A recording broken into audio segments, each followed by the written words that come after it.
if anybody with a laptop happens to catch the final score of the Duke-Maryland game during this talk, you can just shout it out. It's in overtime.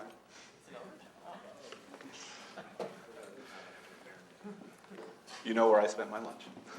Okay, so the basic setup that I introduced last time started from some data like this. We needed a representation from a compact abelian group G into U1 to the n. We thought of G as acting on Cn, and there was a moment map for that action. Sorry, the data was this together with a G invariant polynomial W of x1 up to xn. There was a moment map for this action, which is a map from the space on which G acts to the dual of the Lie algebra. And the basic moment map action is the sum of the norm squareds of the variables weighted by the exponents that appear in the group action. And then the thing which we were led to in studying this physical theory, the gauge linear sigma model, was mu inverse of R mod G, which happens to be a Kähler space. Not always a manifold, so sometimes a manifold. It may have singularities as well.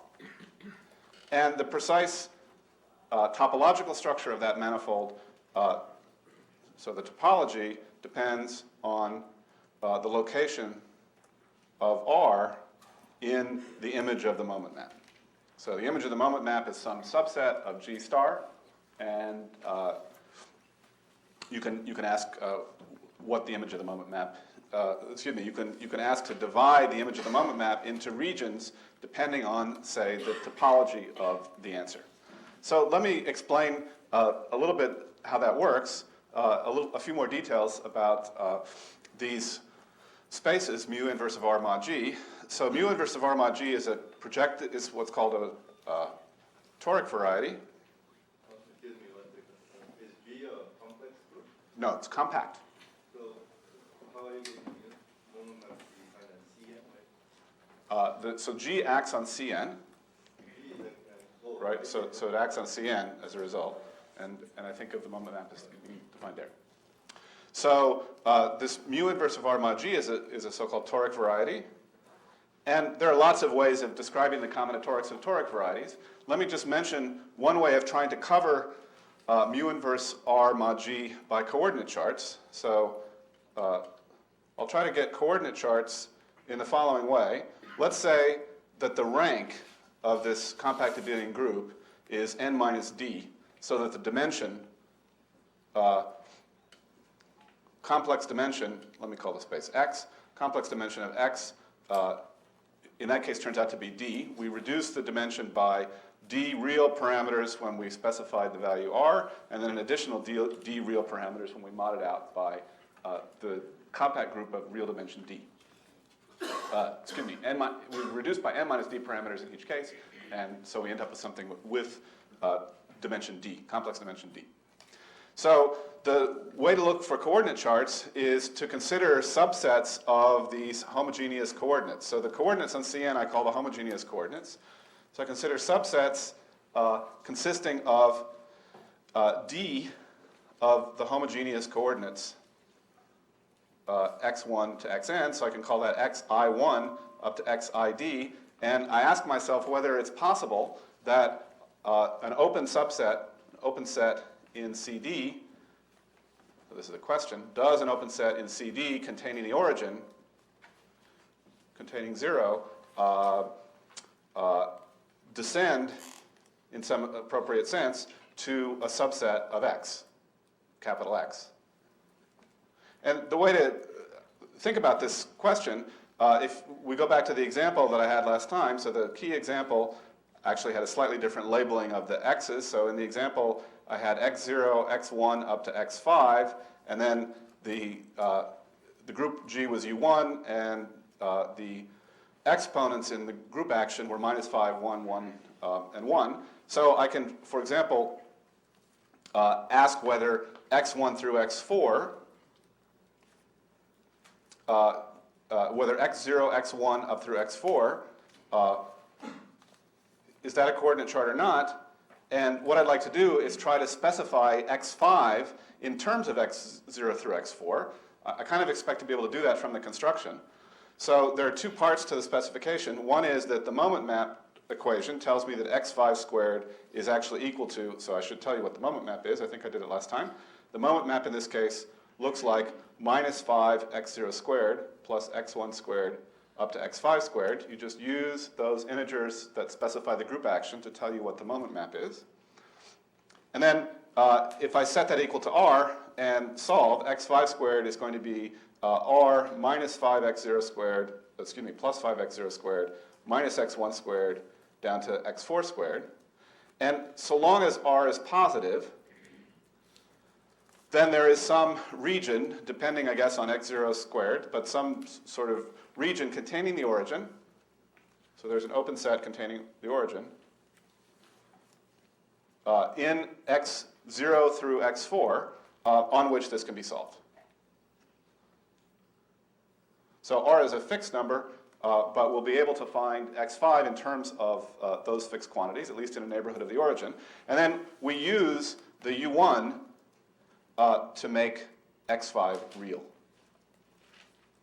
So that's the typical way that you use both the moment map and the group action to essentially eliminate one of the coordinates in favor of the other coordinates. And if you can do that, that gives one possible coordinate chart. Now, you may or may not be able to do that, and as you can see from this description, it depends on the sign of r. If r had been negative, then I would have had trouble for small values of x0,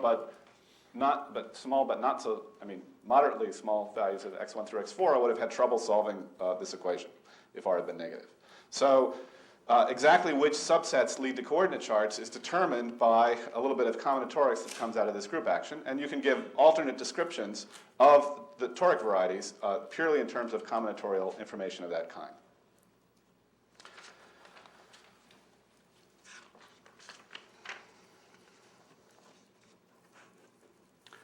So in that particular example,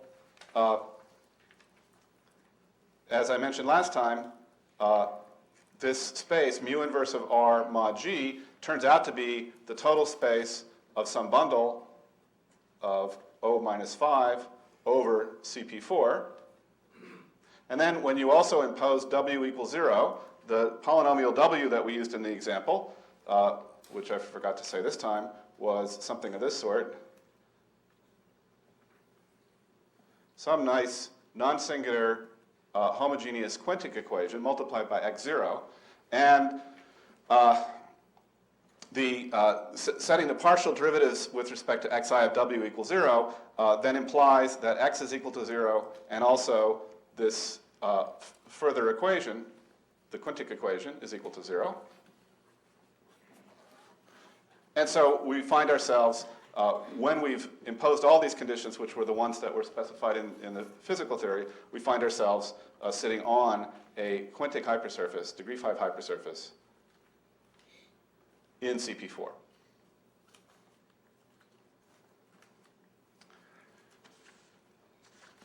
Well, I just want to make one sort of side remark, which was left over from last time, which was this alternate formulation of the data.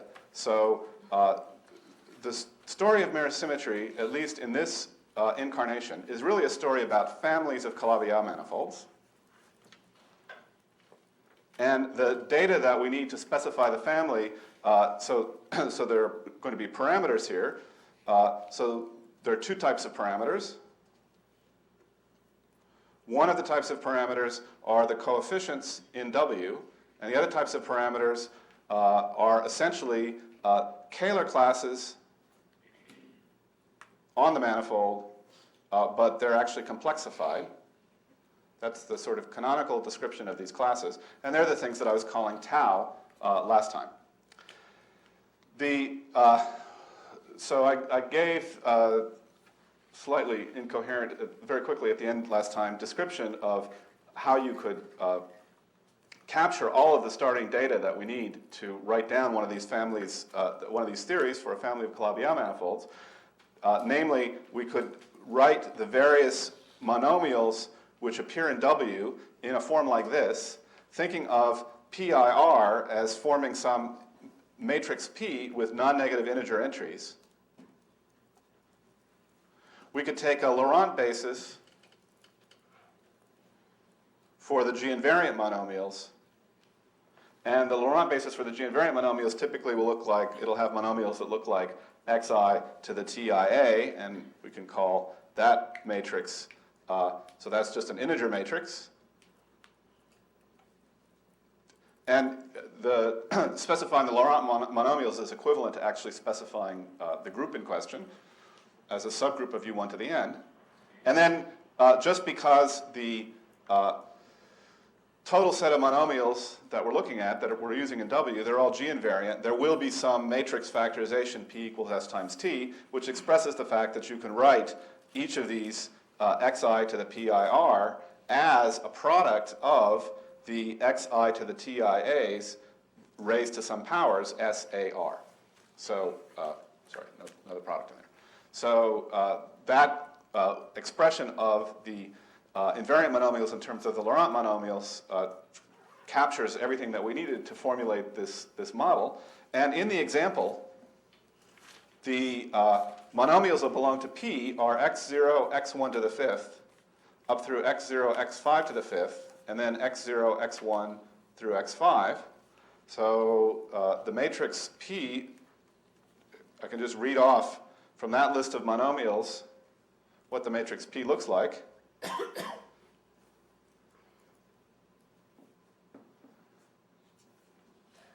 Slightly boring to watch me draw this matrix, I realize. Sorry about that. The one reason I wanted to write it down was that I had this condition at the end which explained that the vector 1, 1, 1, 1, 1 was supposed to be in the column space of this matrix, and it was also supposed to be in the row space of the matrix. And in this particular formulation, you can very visibly see what those two things mean. The fact that it's in the column space means that x0 divided each term, and it was coming in as the first power, and then that was the only role that x0 played. If you remember in the analysis here of the partials of W with respect to the various variables, that phenomenon caused us to split up into setting x0 equals 0 and also the other polynomial equals 0 when we were trying to set all the partial derivatives of W equal to 0. So that was the role of that factor. And then the fact that the row space contains 1, 1, 1, 1, 1 is essentially equivalent to the fact that when I wrote down the group action in terms of variables like this, that the sum of all of the exponents, and this would be true for each U1 contained in the group, the sum of all the exponents is supposed to be 0. That is the statement that the product of all the variables is an invariant monomial. So those two facts sort of translate directly into properties of this matrix.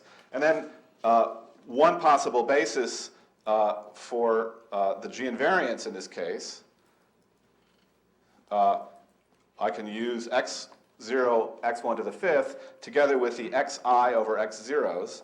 That would lead me to a sort of factored form of the following sort. The S turns out to look like this.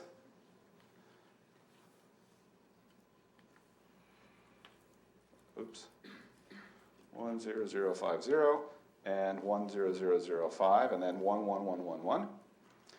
Whereas the T ends up, so when I was calculating this, of course I did the T first. The T is capturing the choice of basis that I just made for invariant monomials. And then once I'd written down what T was, it was easy to write an S such that P was equal to S times T. Now, I mentioned to you briefly at the very end last time that the Batarev-Borisov mirror construction for complete intersection in toric varieties essentially amounts in this language to, so to get the mirror, what I'm going to want to do is replace P, S, and T by the transposes. So it's going to be still true that transpose T, transpose S, I suppose. It's going to be true that transpose P is transpose T times transpose S. So transpose S is now going to capture the information about the group. Transpose P now captures the information about the monomials. In the particular example that I'm working on, the matrix P is symmetric. You can see that easily. And so the set of monomials that I use in the mirror family is precisely the same. However, when I replace T by transpose S, well, of course, there's a choice of basis involved, so it's not completely obvious, but it turns out that replacing T by transpose S does change the group. So in this example,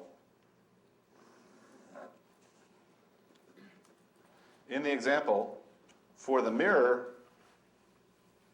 the group turns out to be U1 cross Z5 cubed rather than U1.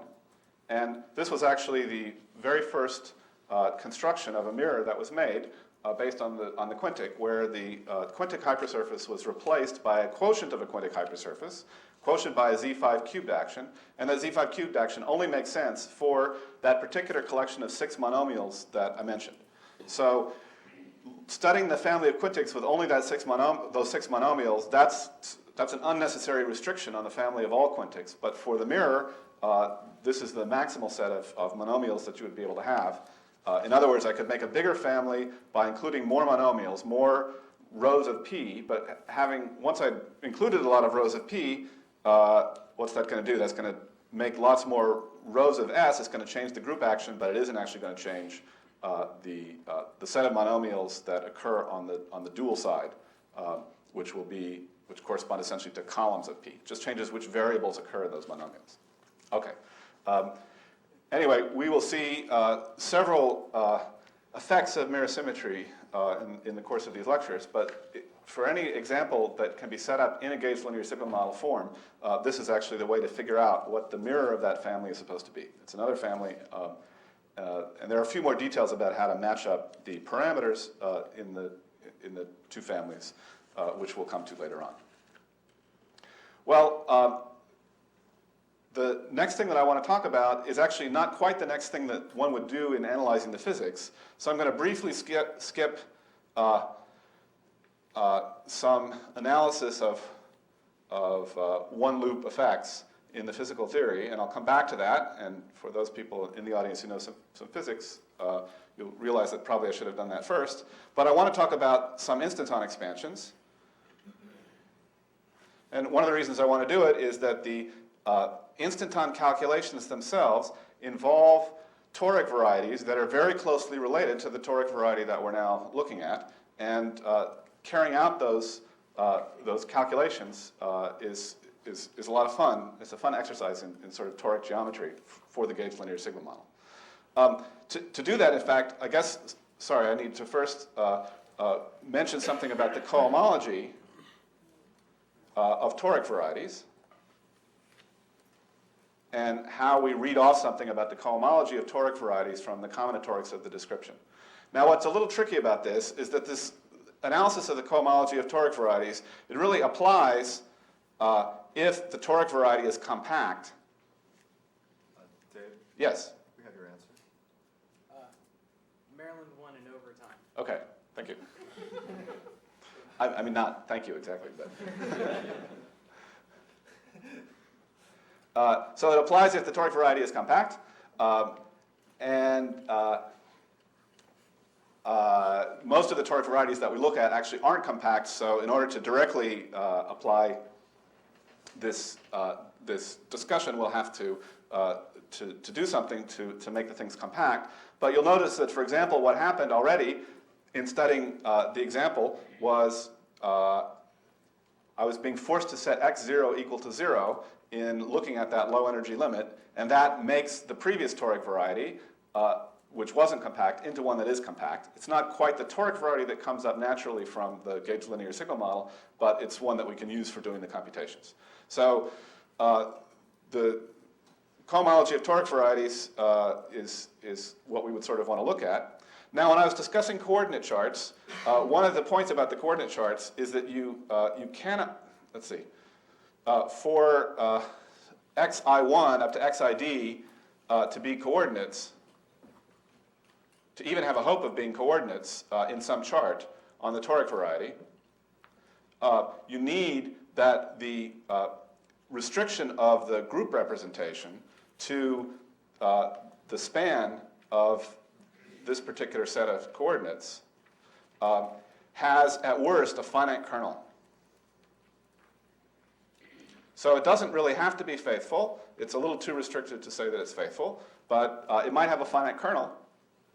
And if there's a finite kernel, then instead of getting a non-singular chart, you'll end up getting something like CD mod the finite kernel, and that has singularities.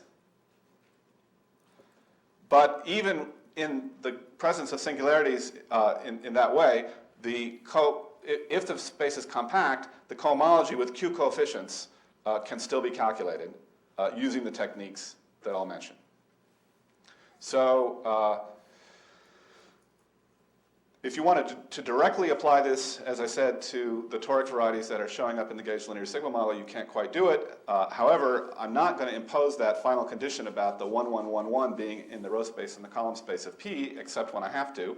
And a lot of the discussion of the toric geometry can go through in any event. So it turns out that under this hypothesis that I have a cover of the toric variety by coordinate charts of the sort that I mentioned, where the kernels are assumed to be finite in each case, it turns out that the cohomology of X, and again, for simplicity, I'll just say with Q coefficients, is generated as a ring, or as a Q algebra, by H2. And moreover, H2 is generated by first Chern classes of divisors that are determined by setting the various homogeneous coordinates equal to 0. So just as a notation, I'll call that first Chern class psi I, and those psi i's generate H2 of X. In fact, a slightly more intrinsic way of thinking about what the cohomology classes look like is to think again about G mapping to U1 to the N, and noting that any character, and X of course is supposed to be some G invariant set mod G, any character of G determines in a natural way a U1 bundle, or even a C star bundle by looking at the action of U1 on C star, in the canonical way of letting the character act on a copy of C or a copy of S1 before you take the quotient, and then take the quotient. There's a transformation law that works out in that case, a very familiar construction. And if I do that, I can identify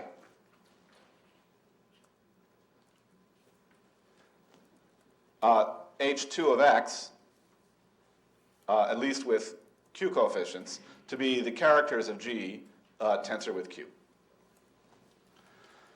More specifically,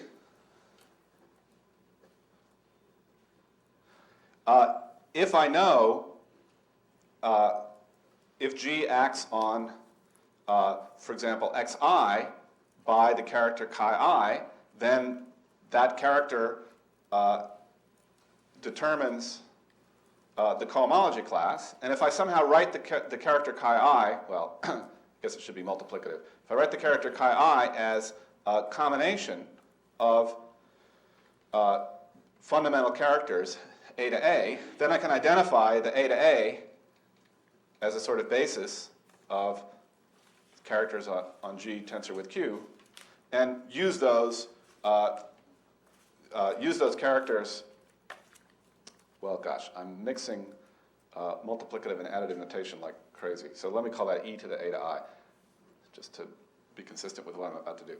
So if I call that e to the A to I as a basis of the characters on Q, then that A to I, the A to A's, excuse me, look like a basis for H2 of XQ. And the coefficients which occur in this relation, so here it's written multiplicatively. More generally, I could write a relation like this, where I'm now writing the a to a additively. That's why I exponentiated a second ago. This kind of relation, in this kind of relation, these are simply the exponents describing the group action that we've already seen. So those exponents describing the group action lead to explicit expressions for the basic divisors, the ones that you get by setting homogeneous coordinates equal to 0, as linear combinations of basis elements, and choosing a basis for the connected component of G, choosing a basis for the U1s which make up the connected component of G is essentially amounts to choosing a basis for the second cohomology. So I got the second cohomology. The ring structure is kind of clear. And now what I can do is take take d-tuples of these guys and imagine doing intersection theory. So as algebraic geometers usually do, I write a dot to indicate the intersection product. Imagine doing intersection theory among d-tuples and asking myself, so this is some number, this is an intersection number, and asking myself what this intersection number can be. Well, if we're in the situation where xi1 through xid are possible coordinates in a coordinate chart, right? So this looks like xi1 equals 0 intersected with xid equals 0. The number of intersection points, well, what should that be? Well, it should be 0 if these are not a coordinate chart. If they're not a coordinate chart, then, in fact, trying to set all of those values equal to 0 won't be contained in the space that we're looking at. So that's when we get intersection number 0. On the other hand, if it is a coordinate chart, well, you have to take 1 over this kernel of the restriction map, rho restricted to the chart, that thing. 1 over the order of that kernel, because we're doing rational intersection theory in some space with quotient singularities, and that's what the origin counts. That's how many points the origin counts as. So this intersection is at the origin in that coordinate chart, but if you had to make a quotient, then, so in the singular case, then you might end up with this fractional number. In the example that we'll do in detail in a minute, that's not an issue that comes up. We'll just look at a place where there aren't those finite kernels to worry about. But that's a complete calculation for the intersection numbers, and it implies that there are some natural relations in this ring. So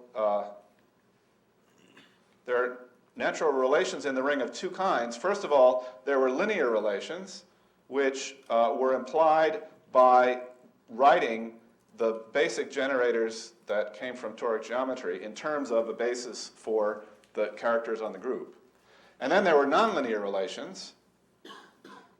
And the nonlinear relations assert that xi1 up through, intersected with, up through xik is 0 if xi1 equals 0, intersected with, up through xik equals 0, is empty on the space. And deciding which of those subsets is empty is actually pretty straightforward. Again, given this method that I had a little bit ago of trying to write down coordinates in terms of eliminating, oops, that's the wrong page, in terms of eliminating, somewhere, in terms of eliminating some of the variables in favor of other variables. So you can turn that into a pretty straightforward combinatorial prescription for writing down these relations. And it's a theorem that, which I don't really know who to attribute to, it's sort of a folklore theorem, that this is a complete set of relations for the cohomology. You could find a proof of this, for example, in Fulton's book on toric geometry. Okay, and in fact, it even works to give you the integral cohomology if you didn't have any singularities coming from these finite kernels in coordinate charts. So anytime we manage to reduce something to a calculation of intersections of toric divisors inside of some compact toric variety, you can use these two relations, the linear relations and the nonlinear relations. The nonlinear relations, by the way, form what's called the Stanley-Reisner ideal. Came up in combinatorics per se before it came up directly in toric geometry. You can use those relations to absolutely solve for the ring structure. So the one piece of information that's not contained in those relations is what's the actual value of taking CI1 up to CID and evaluating that on the fundamental class of X.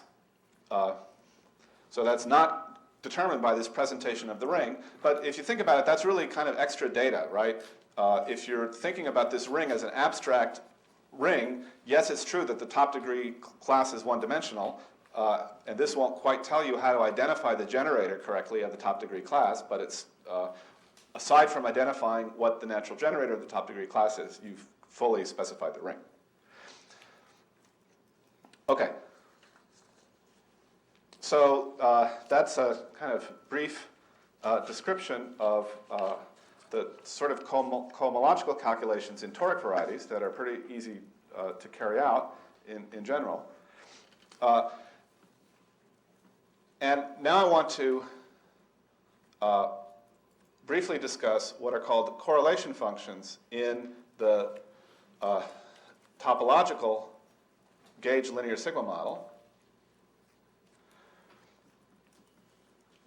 which are physically measurable quantities. So I mentioned last time that there were certain physically measurable quantities that, that string theorists wanted to study about these physical theories. They're physically measurable quantities which have pretty interesting geometric interpretation. So this word topological is there, for people who've seen some of the quantum field theory involved. Although we started formulating things here in terms of a quantum field theory, in fact, to make progress with computations, you then want to make what's called a topological twist of that theory, something which can be done for supersymmetric theories of certain kinds in 2 dimensions. And the effect of the topological twist is to take physical correlation functions and let them be calculated in a slightly different way in the topological theory, which is more geometric than the original way, but which is known to agree with the original answer. So there's some little technical maneuver that's being done on the physics side in order to arrive at the discussion that I'm about to give. So the gauge linear sigma model is supposed to be all about maps from sigma into Cn, which are somehow governed by this Lagrangian that we wrote down last time. And that Lagrangian involved, for example, the classical analysis that we've already done for the Lagrangian involved passing to this space of classical vacua and also imposing these conditions. Yeah, so I'm a little... also imposing these conditions where the phi i's were the lowest components of the chiral fields. Now, the classical analysis, so now there are the sorts of things which physicists calculate are correlation functions involving certain kinds of operators in this theory, and I don't really want to try to tell you what all that means, but, pardon? So the chiral field, remember, was this superfield which was defined on Minkowski space. It was the complex valued field on the super Minkowski space that we had last time. And the restriction of that chiral field to the so-called body of the supermanifold, the actual Minkowski space, was an ordinary map from Minkowski space to Cn. And so so chiral meant essentially that it was a holomorphic function of the parameters, and little phi, the low-dimensional component you got by restricting. And to see other components, you have to apply those left invariant odd vector fields, several of them at a time, to capital phi, and then restrict to the manifold, and then you get other components of this thing.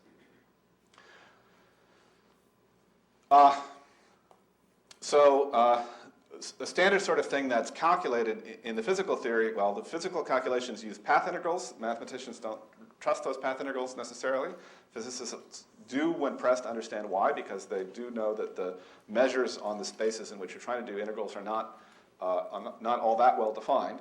Nevertheless, there are good ways of extracting values for these path integrals, which, although they don't form a completely mathematically rigorous theory, give an apparently self-consistent set of rules for evaluating the path integrals in question. And so implicit in this translation from a physical calculation to a mathematical one is some application of a few of those rules, but then in the end we'll end up with some nice mathematical computation that involves finite dimensional spaces only, and that's great because we'll be able to actually carry it out and know what we're doing when we do that.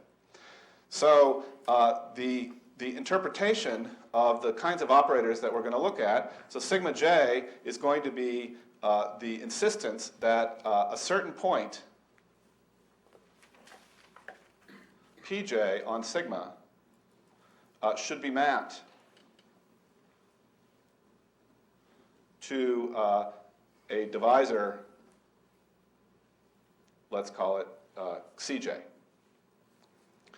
So you could imagine doing slightly more general operator insertions than the one that I've just written down. You could allow arbitrary divisors somehow. Arbitrary complex codimension 1 subsets of Cn could be allowed here. But just for simplicity, we'll use the Cj divisors that we had before, and those generate the entire cohomology. So that was supposed to be the set where xj is equal to 0. Those generate the cohomology, so from the point of view of trying to study maps, that will be fine. And in the classical computation for studying these correlation functions, so the classical term in the computation,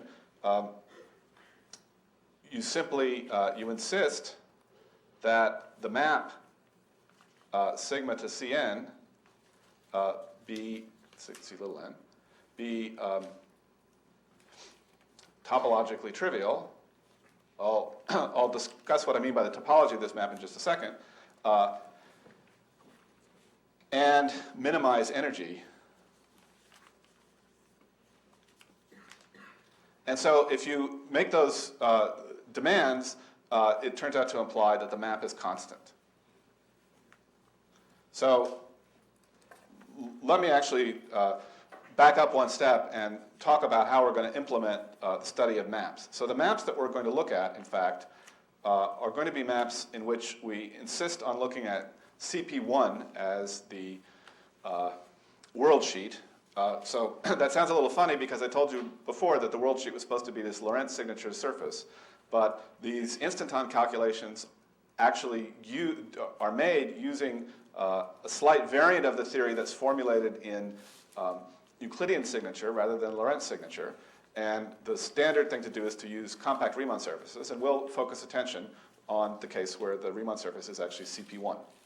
Now I want to model CP1 as being, well, it's C2 mod C star, or I can even think of it as having been constructed itself as a toric variety. So I can think of a sort of map, a moment map for a U1 action on C2, and then CP1, it's a very simple example of a toric variety, is the inverse image of some value for that moment map, mod U1. The way that we're going to discuss maps that belong to the gauge linear sigma model is to actually study maps C2 to Cn, and we're going to insist that these maps be equivariant with respect to some one parameter subgroup of G. So G acts here on Cn, U1 acts on C2. I'm going to assume that there's some one parameter subgroup lambda from U1 to G, and lambda specifies the cohomology class, actually the homology class in a natural way, of the image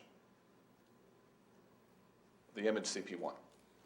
So how do I see what the homology class is? Well, remember our cohomology, our H upper 2, is given by characters of G. So if I compose U1, this one parameter subgroup, with any character of G, I get a map from U1 to U1 that has a finite degree. So chi composed with lambda has some degree, and that's supposed to be the intersection number of the divisor associated to chi with the image of the map that we're looking at. That's the definition of the intersection number.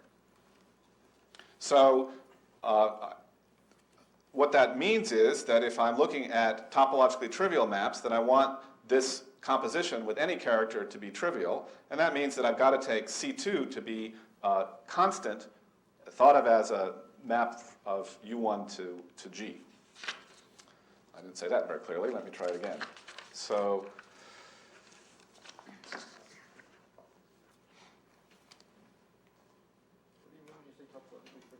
pardon? What do you mean when you say topologically trivial? I'll tell you, I'm in the middle of telling you, so I'll finish telling you.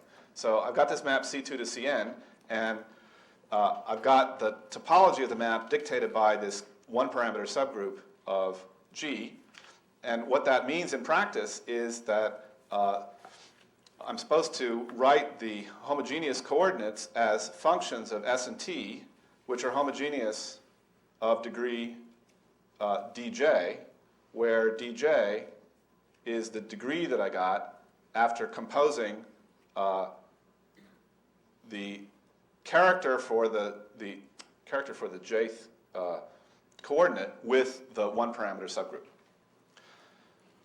So I'm going to see homogeneous polynomials of various degrees, n of them, right? And the degrees of the polynomials are essentially labeling what the homology class of the map is. And so the topological trivial ones means that the DJs are all 0. So that the maps that I'm writing down are constant on C2.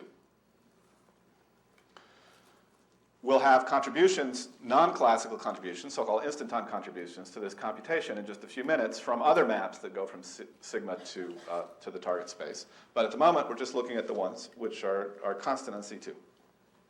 So now I wanted to impose conditions like this condition sigma k, which was supposed to say, so putting in this condition sigma k is supposed to, sigma k restricts us to maps such that maps phi,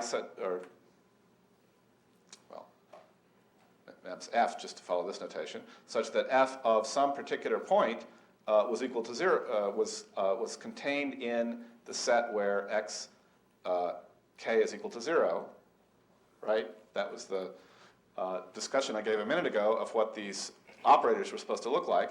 And if the map is constant, this just means that we've got to have the image point of the map lies on xk equals 0. So this correlation function that I discussed a few minutes ago, maybe I need to decorate the index more, sigma I1 up to sigma ik, that kind of correlation function, the classical part of that correlation function is simply the intersection number between xi1 equals 0 up to xik equals 0. Yes? Misunderstanding something very trivial, but upstairs you had the map from C2 to Cn, right? Yes. And then you had the map from U1 to G. Right. U1 was acting on C2 and G was acting on Cn, right? Right. Now this dj is the degree of the map on U1, right? The character controls this lambda, the full character lambda. Yes. And you're saying that topological triviality, you're saying that those dj's are all 0. Right. Why does that, so that implies that the maps on U1 to U1 are all constant. And from U1 to U1, that, I guess, or something like that. But why does this imply that x equals constant on C2? The components of the map are homogeneous polynomials of degree dj. Oh, I see. Oh. On P1, I see. That's I see. right. I see. So that they descend to the right thing on P1.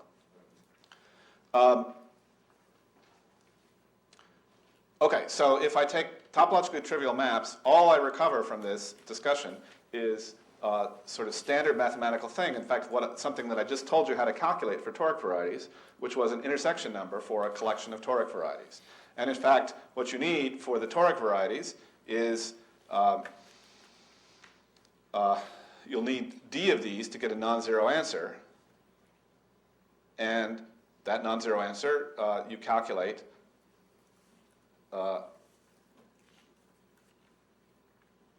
as 1 over that order of the kernel, if there was a kernel, something like that, or 0, depending on the combinatorics of the collection of divisors that you choose. Now, I have not yet taken into account the requirement for energy minimization that the partial of W with respect to xi should also be 0. So this analysis so far kind of ignored the W term, and it would have been the correct analysis if I didn't have a W term. But let's think about the effect of putting in this W term. And let me restrict my attention for now to W's of this special form where I have one variable that's been singled out, and W splits up as a product of that variable and another polynomial. That 1, 1, 1, 1, 1 condition being in the column space of the matrix P essentially boils down to at least W being a linear combination of things like this. You could actually have a few different x's multiplying a few different polynomials, but the simplest one to take is this. And just to make the discussion a little easier to follow, I'll set things up in this form today. So we'll restrict to W's like this, and the issue here now is that the degree dj's will be positive or non-negative typically, if j is greater than or equal to 1, but d0 will be negative in this situation. So remember our key example. In our key example, the degrees that we look at, the weights are -5 on the variable x0, 1, 1, 1, 1 on the other variable, and so we're forced sort of by trying to count the topology of the map to have a polynomial of negative degree, formally negative degree on x0, and a polynomial of degree of negative degree has to vanish identically. So in these maps, we'll be forced to put in x0 vanishing identically somehow. So that's nice in the sense that I'm going to want to do calculations on compact toric varieties. The toric variety that I have for this example isn't compact, but if I do restrict to x equals 0, the toric variety will become compact. And it's essentially forced by this condition on the maps that we'll consider. The x0 is forced to be identically 0. So x0 is going to be identically 0, and then I also need to impose, well, what I might write this way, that P of f1 of st up through fn of st, that's also supposed to be identically 0. So this is a polynomial of degree, well, it actually has degree negative d0 when you take it into account, because W itself was G invariant, and so the fact that this had degree a negative number, d0, multiplies the degree of this polynomial, has to have the overall degree 0. That minus d0 is positive. Sorry, it's strange notation. It's a polynomial of positive degree minus d0, and we're going to try to impose that this polynomial vanish identically. And the way to impose that, so this will vanish identically. This will vanish identically. This will vanish identically. This will vanish identically.